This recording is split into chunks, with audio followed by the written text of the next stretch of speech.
Cerita dimulai dengan Pak Choi yang tinggal bersama salah satu muridnya yang bernama Mina. Pak Choi memiliki ketertarikan besar pada Mina dan terus memintanya menjadi pacar agar ia bisa dengan leluasa bermain futsal bersama Mina. Namun Mina selalu menolak karena ia hanya menganggap hubungan mereka sebatas guru dan murid. Meskipun Mina menolak, Pak Choi tetap membiarkan Mina tinggal di rumahnya. Keesokan harinya di sekolah, Mina menjadi pusat perhatian para siswa karena kecantikannya yang membuatnya menjadi siswi idaman para laki-laki.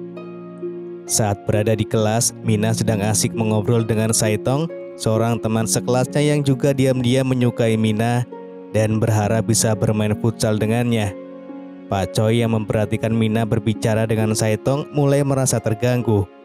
Saat sedang mengabsen siswa-siswanya di depan kelas, ia menegur Mina yang tidak memperhatikan. Mendengar teguran itu, Mina segera menghentikan obrolannya dengan Saitong. Sepulang sekolah, Pak Choi diam-diam mengikuti Mina dan Saitong. Duganya ternyata benar, Mina diajak Saitong ke tempat kosnya. Di sana, Saitong mencoba mengajak Mina bermain futsal. Tak ingin Saitong mencetak gol di gawang Mina, Pak Choi segera mengirim SMS untuk menakut-nakuti Mina dengan ancaman akan mengusirnya dari rumah. Mendapat pesan itu, Mina merasa kesal dan langsung meninggalkan permainan bersama Saitong. Sesampainya di rumah, Mina tidak menerima kemarahan dari Pak Choi seperti yang ia bayangkan. Sebaliknya, Pak Choi malah mengajaknya bermain futsal. Namun, Mina kembali menolak dengan alasan ia hanya menganggap Pak Choi sebagai figur ayah, bukan pasangan. Keesokan harinya, seorang wanita cantik datang ke sekolah untuk mendaftar sebagai guru. Wanita itu bernama Hansin. Karena tidak tahu di mana letak ruang informasi perekrutan, Hansin bertanya kepada beberapa guru yang sedang asik mengobrol. Pak Choi yang langsung tertarik pada kecantikan Hansin dengan cepat menawarkan diri untuk mengantar ke ruangannya. Karena benar-benar terkesima dengan wajah cantik Hansin, tanpa berpikir panjang, Pak Choi langsung menerima Hansin sebagai guru baru di sekolah tersebut.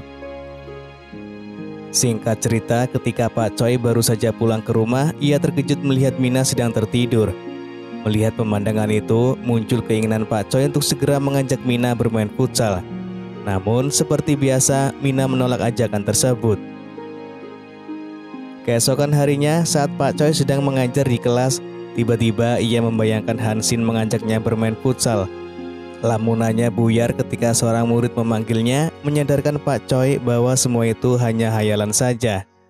Terpesona oleh kecantikan Hansin, Pak Choi mulai mengikuti setiap aktivitasnya. Hansin yang terkejut karena tiba-tiba melihat Pak Choi muncul di depannya, secara refleks langsung menamparnya. Keesokan harinya, Pak Choi mengajak Hansin untuk minum kopi bersama. Disitulah Pak Choi mengetahui bahwa Hansin memiliki cita-cita menjadi seorang model. Hansin bahkan meminta bantuan Pak Choi untuk menjadi fotografernya. Pada malam harinya ketika berada di dalam mobil, Hansin menerima telepon bernada ancaman. Mendengar hal itu, Pak Choi langsung mengambil alih telepon dan mengaku sebagai pacar Hansin untuk melindunginya. Setelah tiba di rumah Pak Choi, mereka melanjutkan pembicaraan tentang rencana pemotretan. Tak lama kemudian, sesi pemotretan pun dimulai. Dengan penuh semangat, Pak Choi memotret Hansin. Setelah sesi selesai, Pak Choi mengajak Hansin minum di sebuah bar. Karena terlalu banyak minum, Pak Choi menjadi mabuk dan mengajak Hansin ke rumahnya. Namun ternyata tujuannya hanya untuk mengajaknya bermain futsal.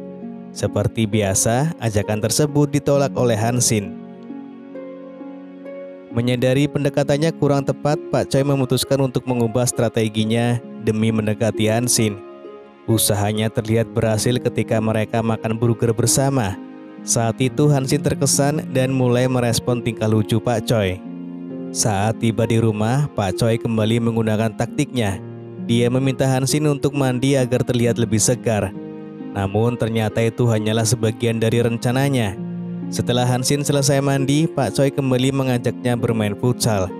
Kali ini siapa sangka Hansin justru menerima ajakan tersebut. Keesokan harinya, Mina mendekati Pak Choi untuk membahas hubungan mereka yang akhir-akhir ini terasa semakin renggang. Saat mereka sedang berbincang, Saitong yang kebetulan melintas langsung menghampiri Mina dengan wajah cemburu karena melihatnya bersama Pak Choi.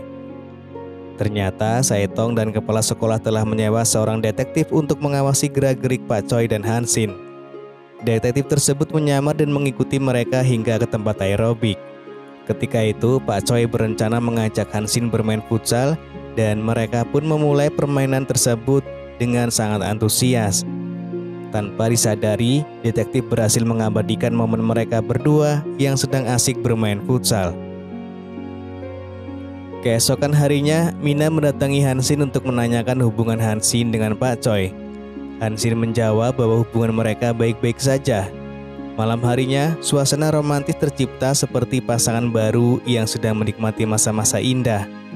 Saat makan malam bersama, Pak Choi mengungkapkan rasa syukurnya karena merasa beruntung bisa bersama wanita secantik Hansin.